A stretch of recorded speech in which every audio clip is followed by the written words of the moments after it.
Hello guys, this is Mukesh. तो एक बार फिर से आप सभी का स्वागत है हमारे चैनल में जिसका नाम है फिजिक्स तड़का। तो आज हम डिस्कस करेंगे CSIR नेट JRF फिजिक्स के लिए जो एग्ज़ाम होने वाला है नवंबर 15 को, आई थिंक नवंबर 15 को एग्ज़ाम होगा। ठीक है, उसके लिए प्रिपरेशन स्ट्रेटजी क्या होनी चाहिए लास्ट 1 मंथ। ठीक है, लास्ट 1 मंथ प्रिपरेशन स्ट्रेटजी के बारे में हम डिस्कस करेंगे। देखो, कुछ टाइम पहले NT ने एक नोटिस जारी किया था, भाई जो एग्ज़ाम है तुम्हारा नवंबर 15 को होगा।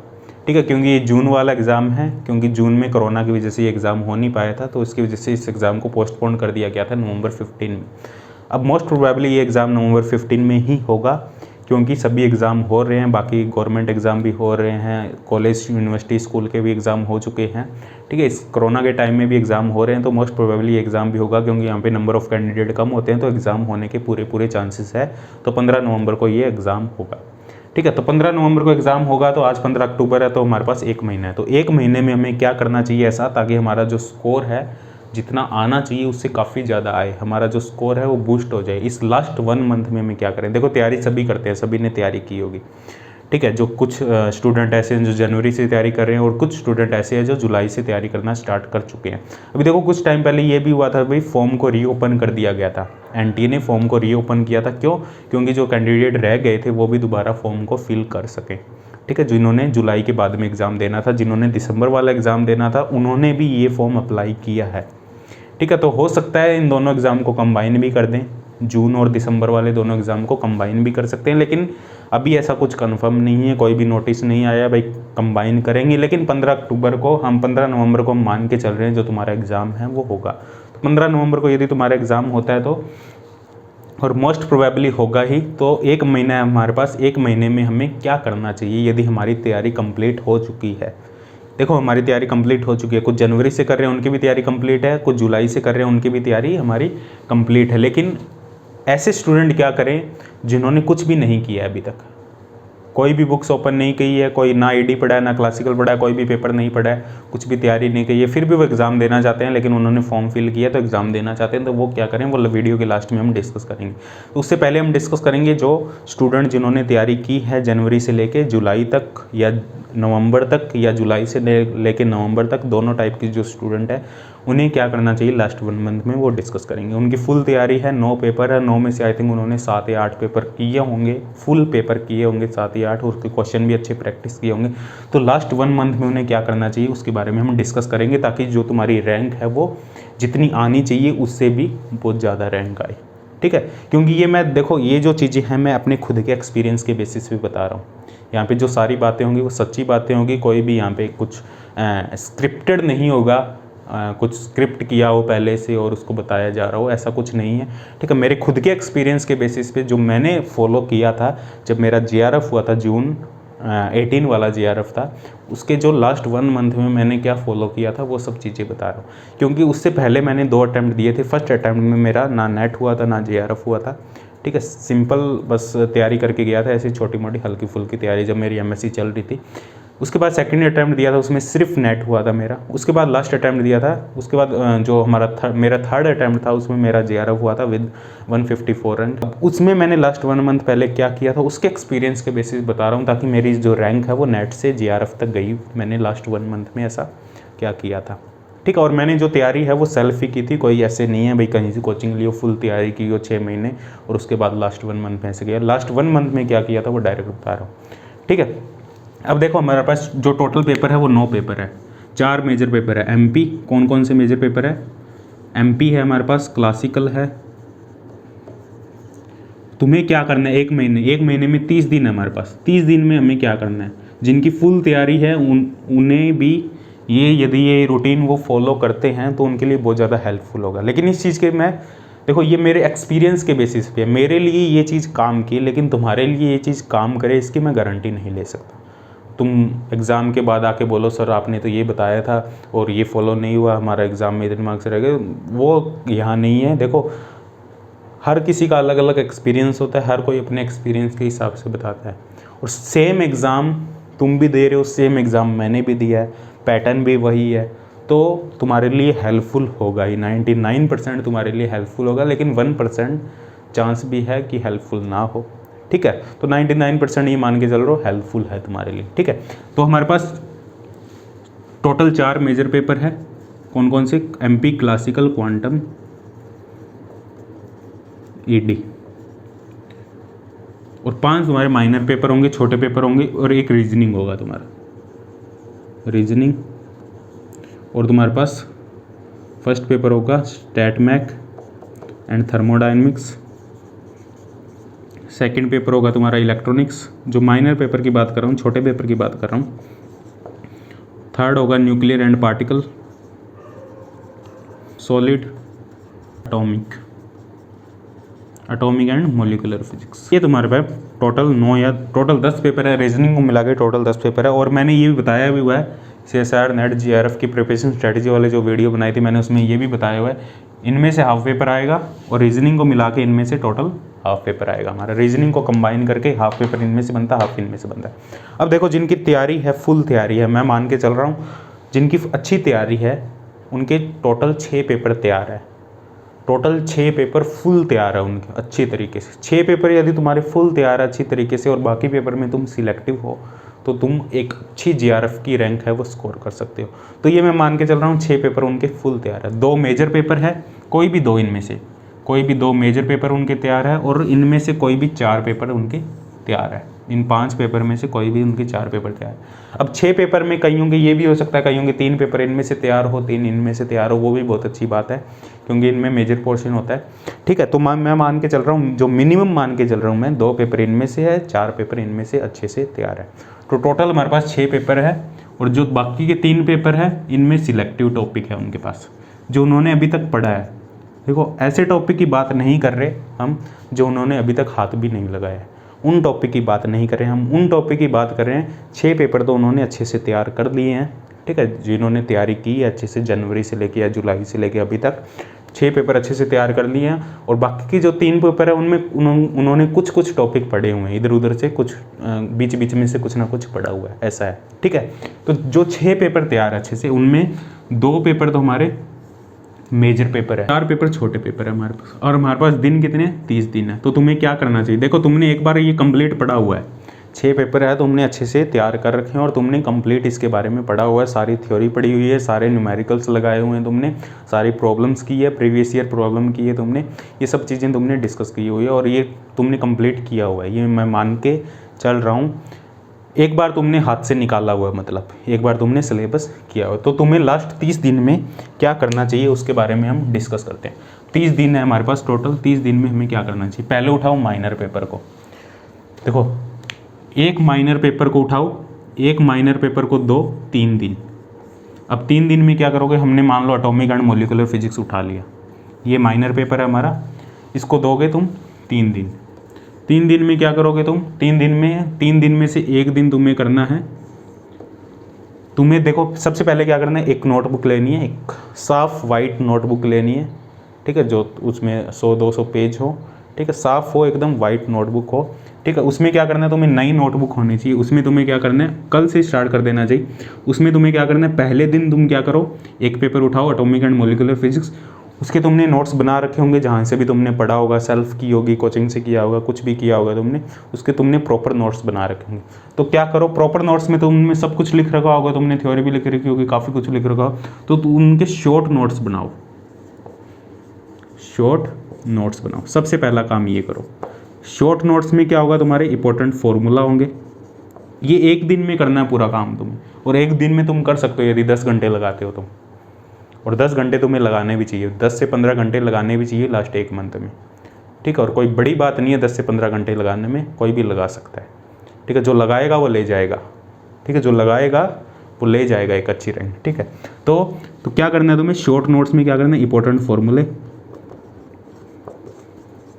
इंपॉर्टेंट फार्मूला, इंपॉर्टेंट मतलब सारे फार्मूले, जो लगभग फार्मूले, कितने फार्मूले होते हैं यार एटॉमिक एंड मोलिकुलर फिजिक्स, किसी भी एग्जाम में कितने फार्मूले हैं, 100 फार्मूले, 200 फार्मूले, इससे ज़्यादा तो नहीं होंगे। ठीक, 100-200 होते भी नहीं। इंपॉर्टेंट फार्मूला लिखना है, उसके बाद तुम्हें इंपॉर्टेंट पॉइंट्स जहाँ से क्वेश्चन बनता है, तुम्हें पता होंगे इंपॉर्टेंट पॉइंट, तुमने क्वेश्चन किए होंगे, क्वेश्चन लगाए होंगे, तो तुम्हें पता है कौन से इंपॉर्टेंट पॉइंट्स है। ठीक है, उस एटॉमिक एंड मोलिकुलर फिजिक्स में हाइड्रोजन एटम में बोर मॉडल में कौन से इंपॉर्टेंट पॉइंट है, कहाँ से क्वेश्चन बनता है, वो इंपॉर्टेंट पॉइंट्स तुम्हें पता होगा, वो फॉर्मूले से ही पता लग जाता है, कुछ इंपॉर्टेंट पॉइंट्स होते हैं। ठीक है, तो इंपॉर्टेंट पॉइंट्स को नोट करो। अब 3 या 4 पेज में मैक्सिमम 4 पेज में इस एटॉमिक एंड मॉलिक्यूलर फिजिक्स को कंप्लीट निपटा दो। ठीक है, 3 या 4 पेज मैक्सिमम। ठीक है, जो तुम एक नोटबुक लोगे 3 या 4 पेज में वो complete important formula and important points 4 page भरो मैक्सिमम। 4 पेज में उस complete atomic and molecular physics को लिख लो। हो सकता है 5 पेज हो, किसकी राइटिंग थोड़ी सी खुली खुली हो तो, या 1 पेज के 2 सेक्शन कर लो। ठीक है, कंप्लीट 4 पेज रखो। पेज जितने कम होंगे उतना ज़्यादा फायदा होगा तुम्हें। कंप्लीट 4 पेज में उसको थोड़ा सा कंजस्टेड लिख दो, उसको छोटा छोटा लिख दो, लेकिन 4 पेज में उसको कंप्लीट निपटा दो। ठीक है, 4 पेज में लिखो उस नोटबुक में। 4 पेज में तुम्हारी एक दिन में complete atomic and molecular physics के सारे फॉर्मूले, और तुम्हारा उस टाइम पे रिवाइज भी हो जाएगा तुमने क्या क्या पढ़ा है। एक दिन में वो सारा रिवाइज भी। फिर जो 2 दिन बचे, 3 दिन देने, जो 2 दिन बचे उन 2 दिन में सारे क्वेश्चन प्रैक्टिस करो। क्वेश्चंस कौन से? प्रीवियस ईयर सबसे पहले अपने हाथ से निकालो 2 दिन में सारे क्वेश्चन प्रीवियस ईयर 1 दिन में तुम कंप्लीट कर दोगे। यदि तुम 10 से 15 घंटे लगाते हो एक सब्जेक्ट पे, तो 1 दिन में तुम प्रीवियस ईयर कंप्लीट कर दोगे। ठीक है, प्रीवियस ईयर करो। उसके बाद में एक्स्ट्रा क्वेश्चन जो भी तुम्हारे नोट्स में या जो तुम्हारी बुक्स में है, जो भी बुक्स होगी तुम्हारी एटॉमिक एंड मॉलिक्यूलर फिजिक्स की राजकुमार, वैसे प्रीवियस ईयर करो तुम, कोई दिक्कत वाली बात नहीं है। ठीक है, प्रीवियस ईयर को हो सकता है 2 बार कर लो तुम। यदि तुम दोनों दिन प्रीवियस ईयर पे देना चाहते हो तो भी कोई प्रॉब्लम नहीं है, क्योंकि तुमने एटॉमिक एंड मॉलिक्यूलर फिजिक्स की तैयारी कर रखी है और पहले क्वेश्चन लगा रखे हैं। तो सिर्फ प्रीवियस ईयर कर लो तो भी कोई दिक्कत वाली बात नहीं है, इनफ होंगे। ठीक है, तो यहाँ पे एक्स्ट्रा क्वेश्चंस कर लो, तो 2 दिन क्वेश्चंस करो। ठीक, अब इन 3 दिन में तुमने क्या किया? पहले दिन तो उसके सारे इंपॉर्टेंट फॉर्मूला इंपॉर्टेंट पॉइंट्स लिखे, उससे तुम्हें थोड़ा सा रिवाइज भी हो गया। तुमने क्या किया एटॉमिक एंड मॉलिक्यूलर फिजिक्स में तुमने सारा कुछ रिकॉल भी कर लिया किया। फिर उसके बाद तुम क्वेश्चन करोगे, तुम्हारे अंदर एक कॉन्फिडेंस होगा, क्योंकि तुमने सब चीज़ें रिकॉल कर रखी है एटॉमिक एंड मॉलिक्यूलर फिजिक्स के। ठीक है, तो 3 दिन में तुम्हारी एटॉमिक कंप्लीट हो जाएगी। ठीक है, अब जो तुमने शॉर्ट नोट्स बनाए हैं उन नोट्स को डेली रात को रिवाइज करो 15 मिनट बहुत होंगी। डेली नाइट में 15 मिनट, बस 15 मिनट तुम उस चीज़ को रिवाइज करो। बस डेली के 15 मिनट रिवाइज करना है। हो सकता है वो 10 मिनट में भी रिवाइज हो जाएंगे। ये तुमने खुद ने लिखे हैं, खुद ने छांट के लिखे हैं, एक एक चीज़ खुद ने लिखी है, तो वो 15 मिनट से ज़्यादा टाइम नहीं लगता, 10 मिनट से भी ज़्यादा टाइम नहीं लगता उसको रिवाइज करना। डेली रिवाइज करो उस चीज़ को। तो ऐसे ही 3 दिन लगाओ तुम। इनमें से कोई भी 4 पेपर तुमने किए हैं, मान लो 3 दिन लगाओ न्यूक्लियर पे, 3 दिन लगाओ इलेक्ट्रॉनिक्स पे, 3 दिन लगाओ स्टैट एंड थर्मो पे। मान लो सॉलिड नहीं की तुमने, ठीक है, तो 3 दिन 3 टोटल 12 दिन इन पे लगाओ। अब देखो 1 महीना है तो हर दिन पढ़ना पड़ेगा, ऐसे नहीं है भाई मिस कर दिया दिन, मिस करने वाली तो बात ही नहीं। 1 महीना रह गया तो इतना करना पड़ेगा, और डेली के 10 या 15 घंटे, 10 घंटे मिनिमम तो होने चाहिए तुम्हारे। ठीक है, तो तुम्हारे टोटल 12 दिन हैं। देखो लास्ट 1 मंथ में जब हम तैयारी करते थे लाइब्रेरी में, जब मैं MSc कर रहा था लाइब्रेरी में तैयारी करते थे, सुबह जाके 7 बजे बैठते थे लाइब्रेरी में, शाम को 7 बजे घर पे आते थे। ठीक है, तो लेकिन हमने सिर्फ प्रीवियस ईयर क्वेश्चन किए थे और थ्योरी पढ़ी हुई थी, प्रीवियस ईयर क्वेश्चन किए थे, दबा के प्रीवियस ईयर क्वेश्चन किए थे, जितने हो सके प्रीवियस ईयर क्वेश्चन किए थे, खुद के हाथ से प्रैक्टिस किए थे। और जब प्रीवियस ईयर क्वेश्चन करोगे, देखो इसमें एक चीज़ और होगी, जब तुम क्वेश्चन प्रैक्टिस करोगे उनमें से कुछ चीज़ें और होगी जो बाद में निकल के आएगी। अच्छा, इसमें से ये क्वेश्चन बन रहा है, ये पॉइंट इंपॉर्टेंट है, यहाँ से इसने ये क्वेश्चन उठाया है, ये पॉइंट, और उस पॉइंट को भी लिख लो उसी नोट्स में। ठीक है, उस पॉइंट को भी लिख लो। ठीक है, और उसको रिवाइज करो, डेली रिवाइज करो 15 मिनट, शाम को सोते वक्त, रात को सोते वक्त। ठीक है, डेली उस चीज़ को 15 मिनट रिवाइज करो, उसका बहुत ज़्यादा फ़ायदा होगा, एग्जाम में बहुत ज़्यादा फ़ायदा होगा, गारंटेड है। ठीक है, तो 3 दिन चारों सब्जेक्ट पे लगाओ, टोटल 12 दिन होते हैं, तो 30 में से 12 दिन गए, 18 दिन बचे, 18 दिन हमारे पास बचे। अब 18 दिन में हमें क्या करना है? देखो 18 दिन में अब हमारे पास बचे 2 मेजर पेपर। मेजर पेपर पे लगाओ तुम 5-5 दिन। ठीक है, या 4-4 दिन या 5-5 दिन, मिनिमम 5 दिन लगाओ मेजर पेपर पे।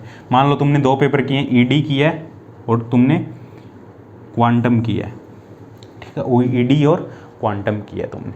ठीक है, और 3 किए तो बहुत ही अच्छी बात है। क्लासिकल भी कर लो तो बहुत अच्छी बात है। क्लासिकल में तुम्हें सिर्फ यही करना है, क्लासिकल जिसने अभी तक नहीं पढ़ी है, जिसने भी क्लासिकल नहीं पढ़ी है, मैं तो कह रहा हूँ एक बार प्रीवियस ईयर क्वेश्चन कर लो। वो जिसने क्लासिकल को अभी भी हाथ नहीं लगाया है, वो सिर्फ क्या करना, 2 या 3 दिन निकाल के, ऐसा तो पता ही, लैग्रांजन तो पता ही होगा, तुमने MSc कर रखी है, लैग्रांजन, हैमिल्टोनियन, इन चीज़ों के बारे में तो पता ही होगा। ऐसा नहीं है भाई बिल्कुल ही नई चीज़ है तुम्हारे लिए।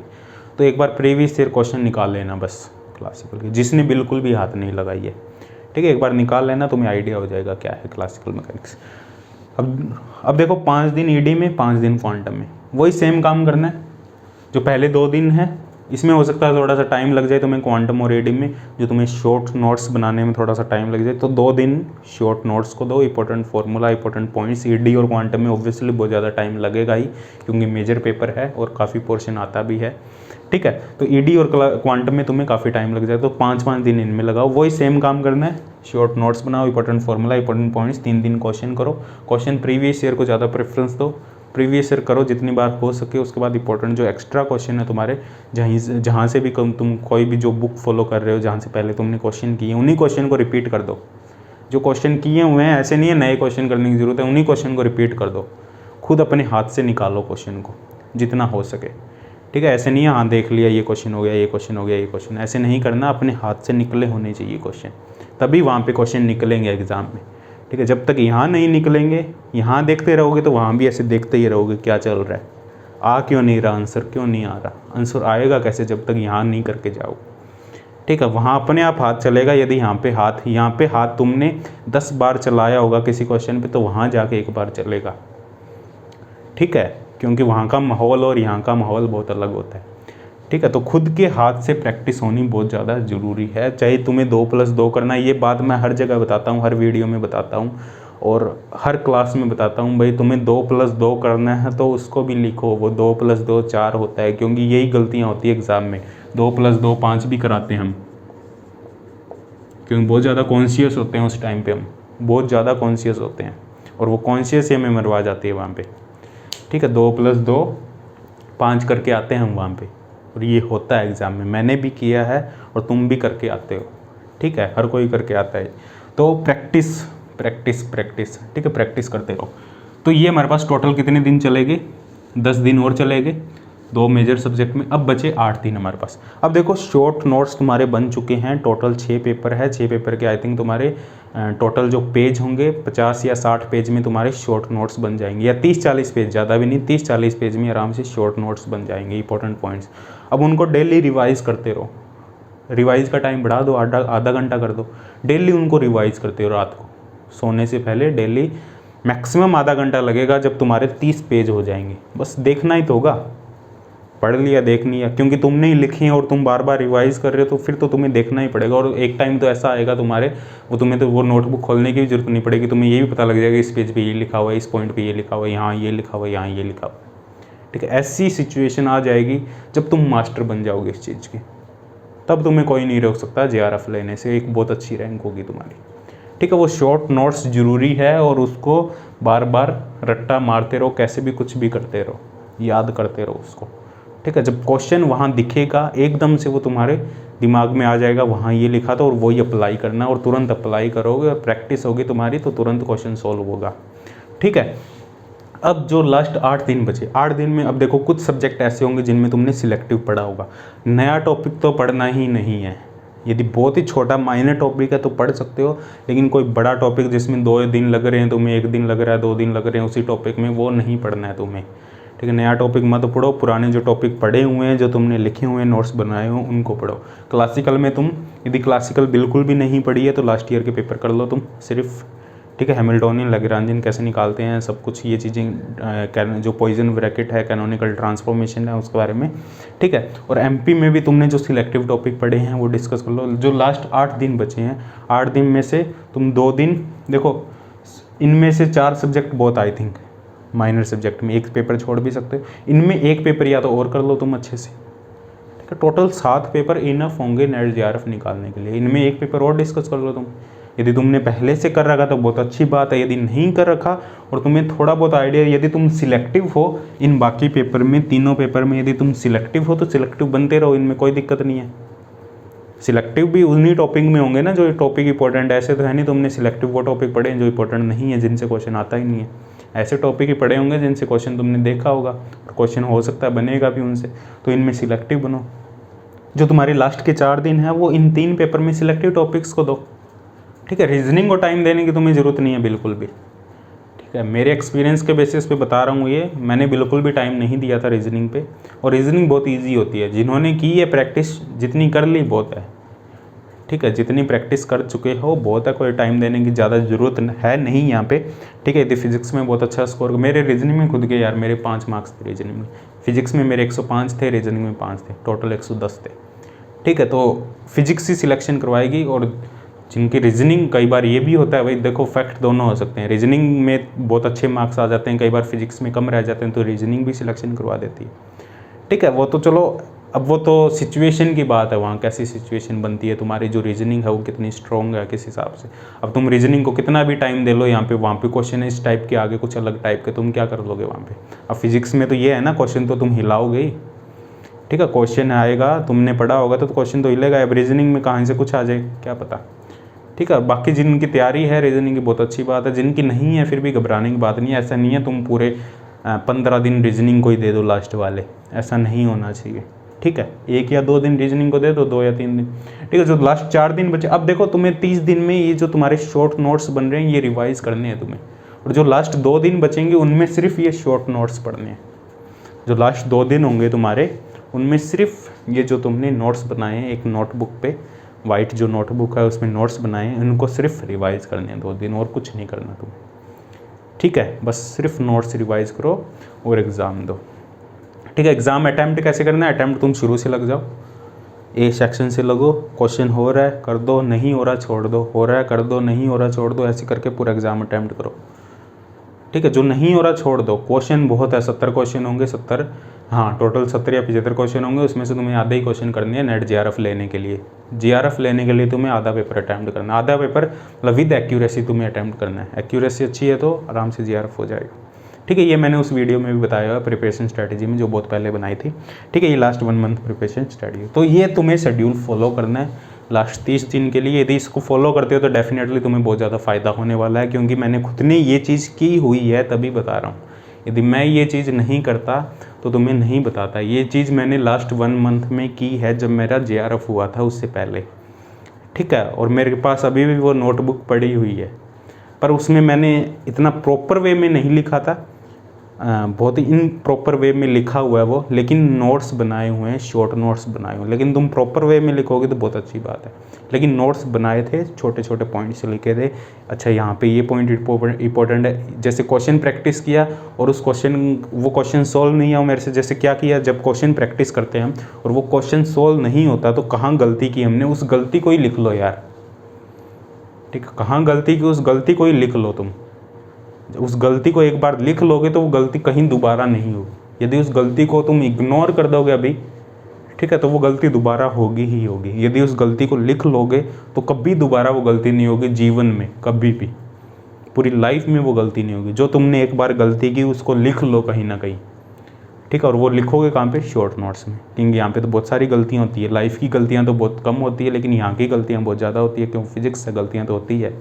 ठीक है, तो उन गलतियों को लिख के चलो, गलतियों को लिखोगे तो वो गलतियां दोबारा नहीं होगी तुम्हारी, और बहुत ही अच्छा पेपर जाएगा। और रिलैक्स होकर पेपर दो, बहुत ही अच्छा पेपर जाने वाला है तुम्हारा, ये मान के चलो बहुत ही अच्छा पेपर जाने वाला। और रिलैक्स होकर पेपर दो, और ये भी नहीं है तुम्हारा जो पेपर है वही सब कुछ है।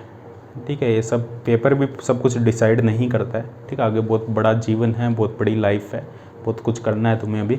ठीक है, हाँ एक बात, वो जिन लोगों ने बिल्कुल भी नहीं पढ़ा है वो क्या करें, वो देखो प्रीवियस ईयर के लास्ट 10 ईयर क्वेश्चन 4 बार ट्राई करो अपने हाथ से, चाहे सॉल्यूशन देख के करो, कैसे भी करो। जिन्होंने बिल्कुल भी नहीं पढ़ा है, सिर्फ एमएससी की है, एमएससी के एग्ज़ाम दिए हैं, बिल्कुल भी नेट के लिए कुछ भी नहीं पढ़ा है, वो क्या करे, प्रीवियस ईयर के लास्ट 10 ईयर के पेपर सभी को पता है कहाँ मिलते हैं विद सॉल्यूशन। ठीक है, वो पेपर है अपने हाथ से 4 बार करो 1 महीने के अंदर।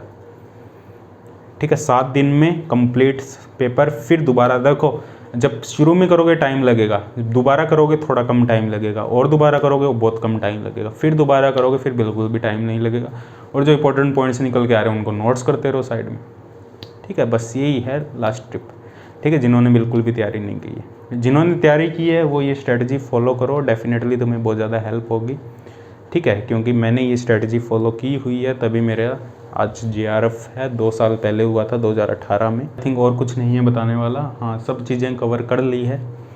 लास्ट 1 मंथ रह चुका है। और बाकी जो तुम्हारे लेक्चर है वो EMT तो कंप्लीट करवा ही दूंगा मैं, जितना मेरे को टाइम लग रहा है उस हिसाब से मैं लेक्चर डाल ही रहा हूँ तुम्हारे, ठीक है। हो सकता है EMT, हाँ EMT तो मोस्ट प्रोबेबली कंप्लीट हो ही जाएगी। उसके बाद देखते हैं हम क्या स्टार्ट करते हैं, स्टैटिस्टिकल फिजिक्स स्टार्ट करते हैं या कोई और पेपर स्टार्ट करते हैं, उसके अकॉर्डिंग देखते हैं, टाइम के अकॉर्डिंग देखते हैं क्या होता है, ठीक है। बिल्कुल भी नहीं पढ़ा है वो क्या करें, previous year question last 10 year 4 बार अपने हाथ से निकाल लो, ठीक है। बहुत बड़ी हेल्प मिलने वाली है। ये एग्ज़ाम नहीं हुआ कोई दिक्कत नहीं है, ये जो तुमने प्रीवियस ईयर के लास्ट 10 ईयर के जो क्वेश्चन इस महीने करोगे तुम 1 महीने के अंदर, हो सकता है हो भी जाए, क्योंकि जिनकी थ्योरी अच्छी है, जिन्होंने MSc में अच्छी थ्योरी पढ़ रखी है, MSc प्रीवियस ईयर में अच्छी थ्योरी पढ़ रखी है, हो सकता है उनका हो भी जाए। कोई बड़ी बात नहीं है JRF होने में, कोई इतना बड़ा एग्ज़ाम नहीं है, कोई ऐसा नहीं है भाई JRF नहीं हो सकता। फर्स्ट अटैम्प्ट में, मेरा 3rd अटैम्प्ट में हुआ, इसका मतलब ये नहीं है भाई तुम्हें भी अटैम्प्ट लगेंगे, हो सकता है तुम्हारा फर्स्ट अटैम्प्ट में भी हो जाए, ठीक है। फर्स्ट अटैम्प्ट में कोई करना बड़ी बात नहीं है यहाँ पे JRF को, बहुत आराम से फर्स्ट अटैम्प्ट में JRF निकाल सकते हो। और जो सिर्फ प्रीवियस ईयर क्वेश्चन करके जाएगा वो भी निकाल सकता है, कोई बड़ी बात नहीं है इसमें, ठीक है। क्योंकि जिन्होंने थ्योरी अच्छे से पढ़ी है वो आराम से क्रैक कर सकते हैं। यार ये वीडियो बनाने के पीछे एक ही रीज़न है, काफ़ी लोगों की डिमांड थी sir last 2 month preparation strategy बनाओ, उस टाइम भी मैं बना नहीं पाया था। फिर काफ़ी स्टूडेंट ने और कहा sir last 1 month preparation strategy बनाओ, क्या करना चाहिए क्या नहीं करना चाहिए। तो मैंने सोचा यार चलो बनाते हैं करते हैं। तो मैंने क्या किया, जो अपने एक्सपीरियंस थे उनको तुम्हारे साथ डिस्कस कर लिया, और इससे काफ़ी ज़्यादा हेल्प मिलने वाली है, 99.9% गारंटेड, ठीक है। तो बेस्ट ऑफ लक गाइस, इसी के साथ ही हम समाप्त करते हैं अपनी इस सभा को और मिलते हैं किसी नेक्स्ट लेक्चर में, ठीक है। Good bye.